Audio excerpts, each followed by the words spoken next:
2024 लोकसभा चुनाव आने वाला है।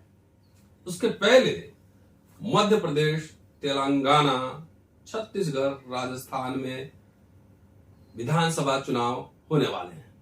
जाहिर है धर्म का मसला तो गरमाएगा ही। हर मस्जिद में, कई मस्जिद में मंदिर ढूंढे जा रहे हैं। अभी हाल ही में उत्तर प्रदेश के वरिष्ठ नेता, समाजवादी पार्टी के नेता स्वामी प्रसाद मौर्य ने एक विमर्श छेड़ दिया है। इस वीडियो में उनके साथ मेरी बातचीत का पूरा एपिसोड आप सुनेंगे और वो कह रहे हैं कि अब अगर मस्जिद में मंदिर ढूंढे तो हम मंदिर में मठ ढूंढने का अभियान चलाएंगे। बहरहाल चलिए, इंटरव्यू सुनाने से पहले कुछ प्राइमरी इंफॉर्मेशन मेरे शोध के हिसाब से मैं आपको दे देता हूं। राष्ट्रवादी इतिहासकार काशी प्रसाद जायसवाल पे मेरी पीएचडी है। 8 भाषाओं के जानकार थे, 20वीं सदी के बड़े हिस्टोरियन, साहित्यकार थे। हिंदी और अंग्रेजी 2 भाषाओं में लिखते थे। उनकी हिंदी राइटिंग्स का कलेक्शन मैंने 3 खंड में छापा है, जो सस्ता साहित्य मंडल से छपा है।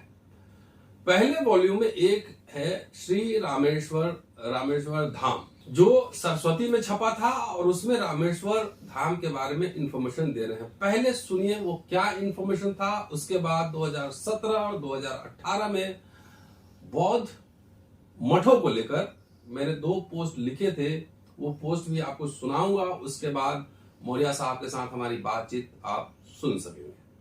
काशी प्रसाद जायसवाल का यह लेख 20वीं सदी के महत्वपूर्ण मैगजीन सरस्वती भाग 11 संख्या 12 में प्रकाशित हुआ था जुलाई 1910 में, और पेज नंबर है 535 से 37। कुछ पंक्तियां मैं हाईलाइट कर रहा हूं, स्क्रीन पे भी आप देखेंगे। लिखते हैं, मंदिर के दोनों फाटकों के उच्च शिखर दूर से दिख पड़ते हैं। वे भुवनेश्वर, बोधगया आदि स्थानों के बौद्ध वस्तुओं का स्मरण कराते हैं। द्वार पर खड़े होकर ऊपर देखा तो बौद्ध काल की कारीगरी देख मन में बड़ा विस्मय हुआ। मुख्य फाटक पर नंदी नहीं, बौद्ध काल का पवित्र जंतु हाथी है। मंदिर के केंद्र में उसी असुर को मूर्ति बताते हैं जो कहते हैं कि बनता हुआ पुल रात को उधेड़ देता था। इस पर पंडित सब यात्रियों से चपत लगवाते हैं। जब लेखक यानी काशी प्रसाद जायसवाल इनको समीप से देखा, उसके रोंगटे खड़े हुए। यह मूर्ति हमारे श्री विष्णु के अवतार ध्यान अवस्थित भगवान बुद्ध देव की है। इसका पत्थर कदाचित संगमरमर है। सिर का कुछ भाग चपत मारने के पापाचार से घिस गया है। अब यह पंक्तियां देखिए। लिखते हैं कि मन में तर्क उठता है कि अब विशाल पाषाणमय मंदिर क्या था। मंदिर की कला, बुद्ध की मूर्ति, द्वार पर हस्ती, ये सब बातें तो यही बताती है कि यह बौद्ध काल में बौद्ध मंदिर था। ये काशी प्रसाद जायसवाल लिख रहे हैं, रेफरेंस मैंने दे दी है। अब 24 नवंबर को 18 को मैंने 2017 के पोस्ट को पोस्ट किया था। उसमें मैंने लिखा था, देखते रहिए। यह लीजिए गया के नजदीक कुर्कीहार का बौद्ध मठ, जिसे जनेऊ ने कब्जा कर लिया है। यह बात दिगर है कि बगल में ही बौद्ध भिक्षु और संस्थाएं भात खाकर सो रहे हैं। क्या यह उचित समय नहीं है कि बौद्धों को अपने मठ की वापसी का आंदोलन चलाना चाहिए? 2018 नवंबर का है। और 2017 में जो मैंने लिखा था, फोटोग्राफ देखेंगे, मैंने कुर्कीहार विजिट किया था, उसके फोटोग्राफ मैंने डाले थे। 17 में मैंने लिखा था, पीएचडी करते समय कुर्कीहार बौद्ध मठ का नाम सुना था। अपने थीसिस में जिक्र भी किया है।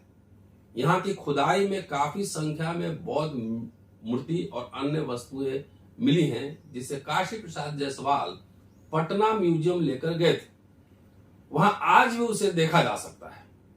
काशी प्रसाद जायसवाल ने इस विषय पर लेख भी लिखा था। खिलजी काल में यह बौद्ध मठ तबाह किया गया था। कल राजगीर से गया लौटते समय रास्ते में वजीरगंज से 4 किलोमीटर की दूरी पर ऐतिहासिक महत्व का यह स्थल दिखा। देखने गया। यह संरक्षित स्थल है लेकिन बेहाल है। लोगों का ध्यान इस पर नहीं है और न सरकार का ही। यहाँ के विधायक बिहार सरकार के पशुपालन मंत्री भी हैं। लेकिन सबसे महत्वपूर्ण बात, इस मठ में प्रमोद जी सपरिवार रहते हैं।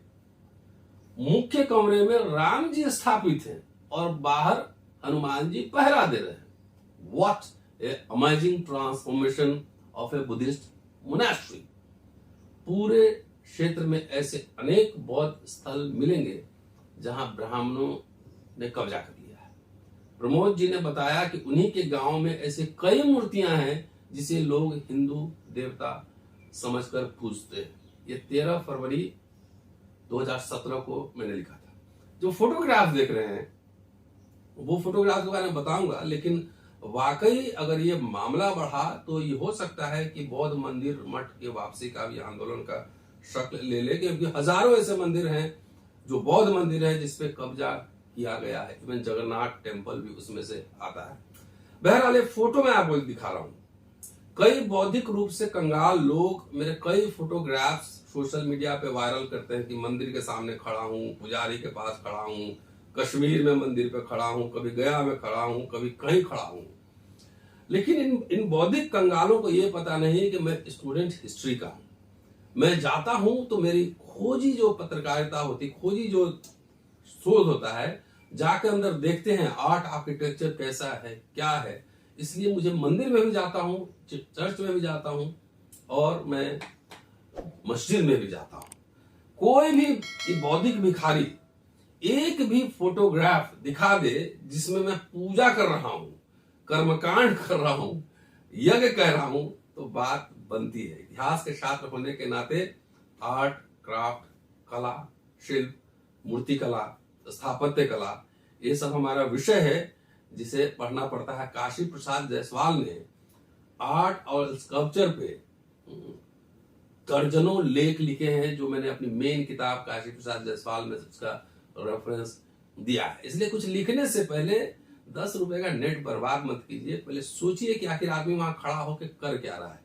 ये बौद्ध मोनेस्ट्री कुर्कीहार का ये आपके लिए फोटो छोड़े जा रहा हूं, देखिए और चलिए मौर्य साहब क्या कह रहे हैं, सुनते हैं मौर्य साहब को। धार्मिक स्थलों का मामला गंभीर होता जा रहा है।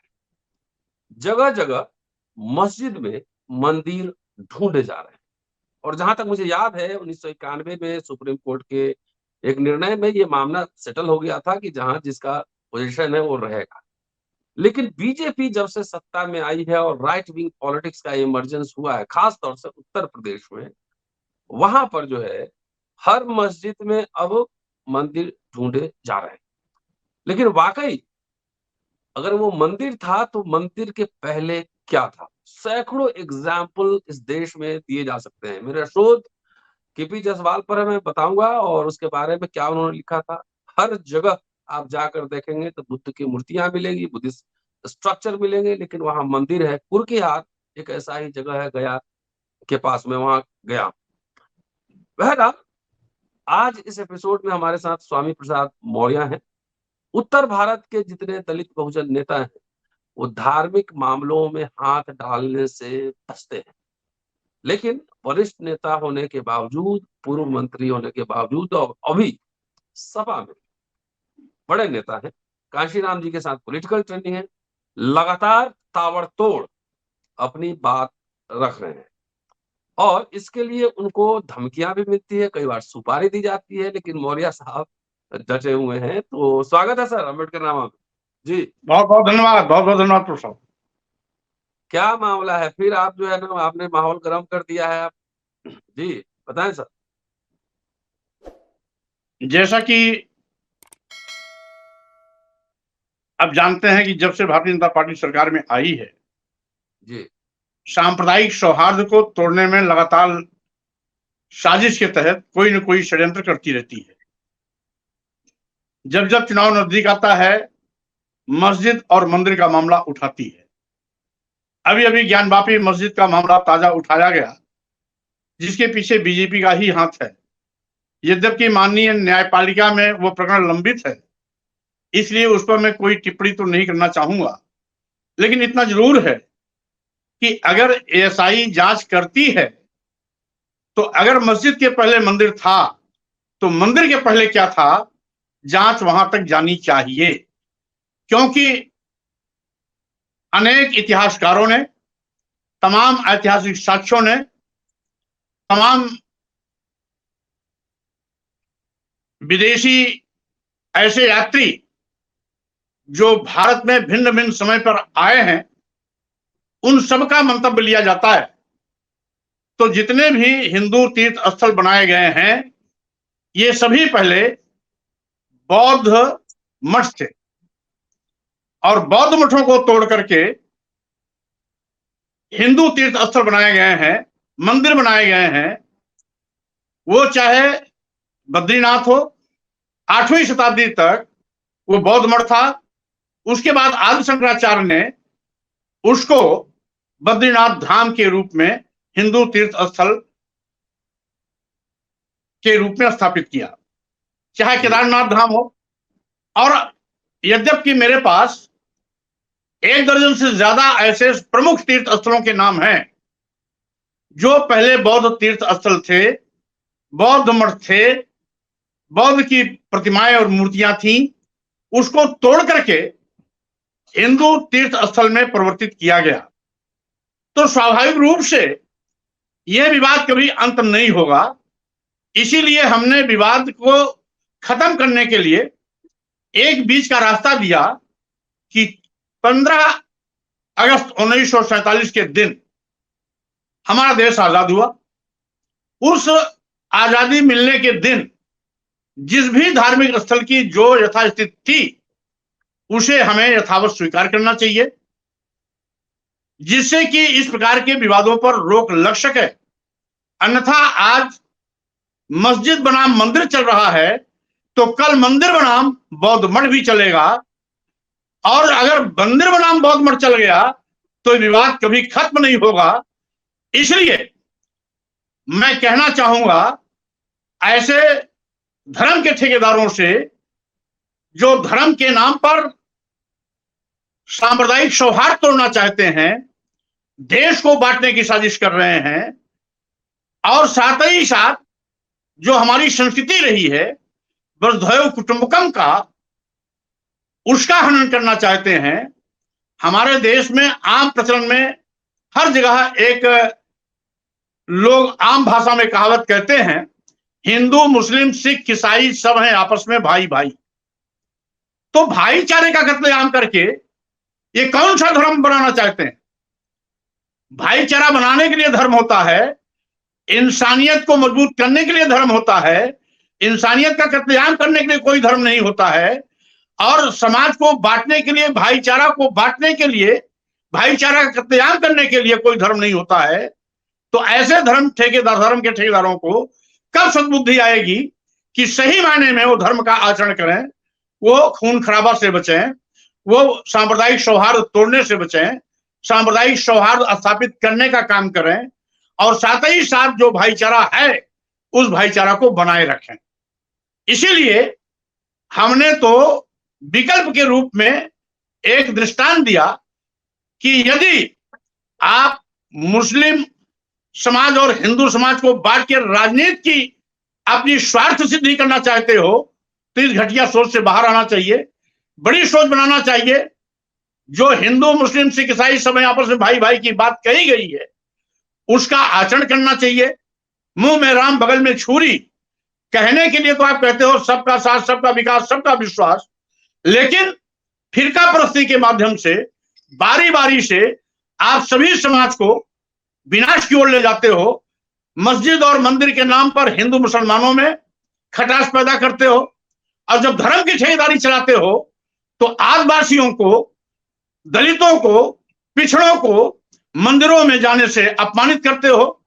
यहां तक कि ये धर्म के ठेकेदार इस देश के संवैधानिक प्रमुख, प्रथम नागरिक, राष्ट्रपति द्रौपदी मुर्मू जी तक को नहीं बख्शा। उनको भी जगन्नाथ दिल्ली के मंदिर में अंदर जाने से मना करके न केवल उनका अपमान किया, बल्कि पूरे देश के जनता का अपमान किया, पूरे देश के आदिवासियों, दलितों, पिछड़ों का अपमान किया। यही नहीं, इसके पहले भी तत्कालीन राष्ट्रपति रामनाथ कोविंद जी जब राजस्थान के पुष्कर ब्रह्मा मंदिर में गए थे, तो वहां के पंडों ने भी उनको मंदिर में जाने से रोक दिया था और तत्कालीन राष्ट्रपति रामनाथ कोविंद जी सीढ़ी पर ही माथा नवा करके लौट आए थे। आखिर ऐसा क्यों करते हैं? ये हिंदू धर्म केवल ब्राह्मणों का है या दलितों का भी है, आदिवासियों का भी है, पिछड़ों का भी है? अगर दलितों, आदिवासियों, पिछड़ों का भी है तो उनको अपमानित क्यों करते हैं? यही नहीं, इसी उत्तर प्रदेश में अखिलेश यादव जी जब मुख्यमंत्री पद से कालिदास मार्ग को खाली किए हटने के बाद, तो यहां के यही भारतीय जनता पार्टी के लोगों ने पहले उसे गोमूत्र से धोया और बाद में गंगा जल से धोया। क्या पिछड़े वर्ग के लोग इंसान नहीं है? क्या दलित वर्ग के लोग इंसान नहीं है? क्या आदिवासी समाज के लोग इंसान नहीं है? क्या कारण है ये धर्म के ठेकेदार मंदिरों पर अपमानित करने का काम करते हैं? 90% दलित, आदिवासी, पिछड़ों को अपमानित करने से बाज नहीं आते हैं। तो इसका ये मान लिया जाए कि ये धर्म दलितों का नहीं है, आदिवासियों का नहीं है, पिछड़ों का नहीं है, ये केवल ब्राह्मण समाज का है, ब्राह्मण समाज ही ठेकेदारी चलाएंगे, तो स्वाभाविक रूप से इस छोटी मानसिकता के लोगों को हम सावधान करने की कोशिश कर रहे हैं, इनकी आंख खोलने की कोशिश कर रहे हैं कि आप इस विवाद से बचिए, भाईचारा बनाए रखिए, राष्ट्र को मजबूत करने में अपना योगदान और सहयोग करिए, देश को फिर से बंटवारे की ओर मत ले जाइए, ये बहुत खतरनाक होगा। इसीलिए हमने बीच का रास्ता दिया। 15 अगस्त 1947 को मानक मानकर सभी धार्मिक स्थलों की यथास्थिति को स्वीकार करते हुए व्यवहारिक रूप में उसे मानना चाहिए।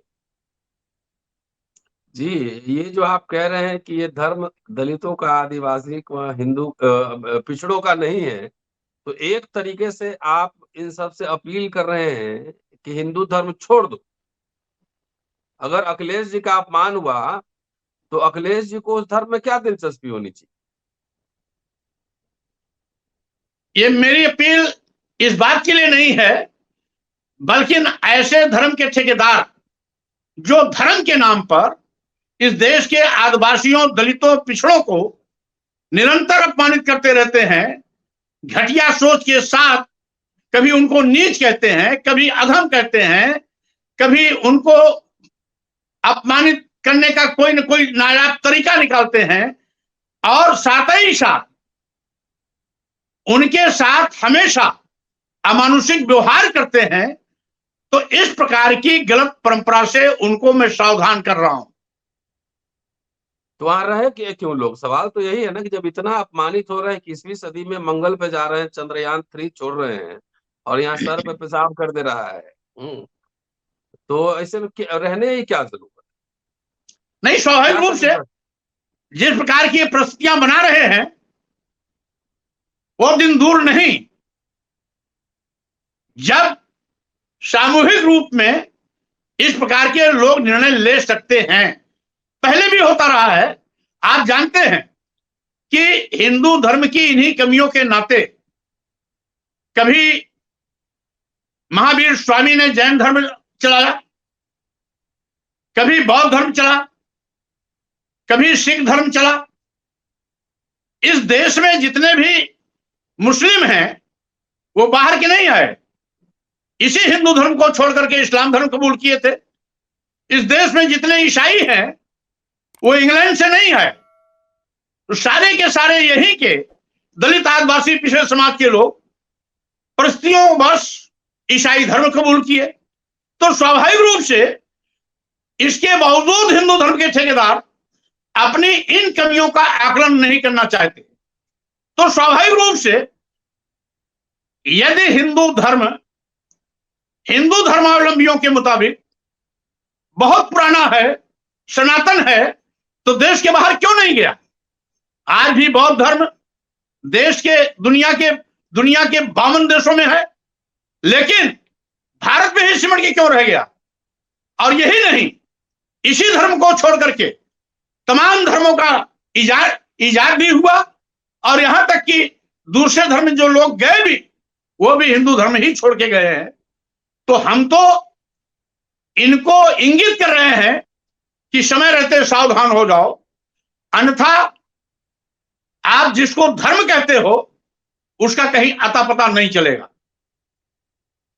जी, आप सही कह रहे हैं। अभी उत्तर प्रदेश में कई लोग, कई भंते बौद्ध लोगों को बना रहे हैं, बौद्ध बना रहे हैं। आपके जी। पीछे तथागत हैं। और क्या आपने बुद्धिज्म स्वीकार कर लिया है, या आपने लोगों को कहेंगे कि बुद्धिज्म में आ जाएं? बाबा साहब ने किया था 56 में। बाबा साहब ने 35 में कहा था कि मैं हिंदू में पैदा जरूर हुआ हूं, लेकिन मैं मरूंगा हिंदू नहीं।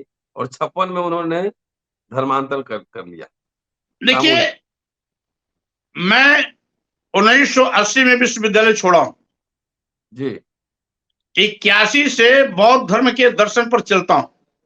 जी सारे संस्कार बौद्ध रीति रिवाज से हमारे घर परिवार, और यहां तक कि हम जहां भी हमारा कार्य क्षेत्र था, इलाहाबाद, कौशाम्बी, प्रतापगढ़, हर जगह सारे सामाजिक संस्कार बौद्ध रिवाज से होते हैं। केवल हमारे जी ही घर में नहीं, बल्कि हमारे कारण पूरे जिले में और एक बहुत बड़े वर्ग समाज में बड़े पैमाने पर इसको फॉलो किया जाता है।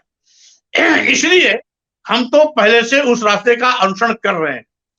लेकिन बात यह है कि परिस्थितियां आई क्यों। हम हम्म अगर बौद्ध धर्म स्वीकार कर रहे हैं तो उसके पीछे भी कहीं ना कहीं इसी प्रकार की हिंदू धर्म के ठेकेदारों की हीन भावना रही है, जिसके नाते हमको भगवान बुद्ध के रास्ते को चयन करना पड़ा। यद्यपि पैदाइश तो हमारी भी तथाकथित हिंदू परिवार में हुई, लेकिन संस्कारों से मैंने 81 से बौद्ध रिवाज से सारे संस्कार करना शुरू कर दिए। और रही बात बाबा साहब डॉक्टर अंबेडकर के, हम कट्टर अनुयायी भी हैं। जी और इसीलिए जब से मैंने होश संभाला, सामाजिक राजनीतिक कार्यों की मैंने शुरुआत की, तब से मेरा विचार बुद्ध के रास्ते जाता है, डॉक्टर अंबेडकर के रास्ते पर जाता है। जी और मानवर कांसी राम जी की स्कूल का निकला मैं विद्यार्थी हूं, तो स्वाभाविक रूप से वो सोच रोम रोम में है और रग रग में है, खून के हर कतरे में है, वो रहेगा, उसको कोई खत्म नहीं कर सकता। सर, तो जिस तरह का माहौल उत्तर प्रदेश में खास तौर से बनाया जा रहा है, हर मस्जिद में मंदिर ढूंढे जा रहे हैं, अगर ये सिलसिला नहीं रुका, तो क्या उम्मीद किया जा सकता है कि स्वामी प्रसाद मौर्य साहब जो है ना, बौद्ध धर्म स्थलों की मुक्ति का आंदोलन छेड़ने वाले हैं भविष्य में? परिस्थितियां ऐसा करा सकती हैं।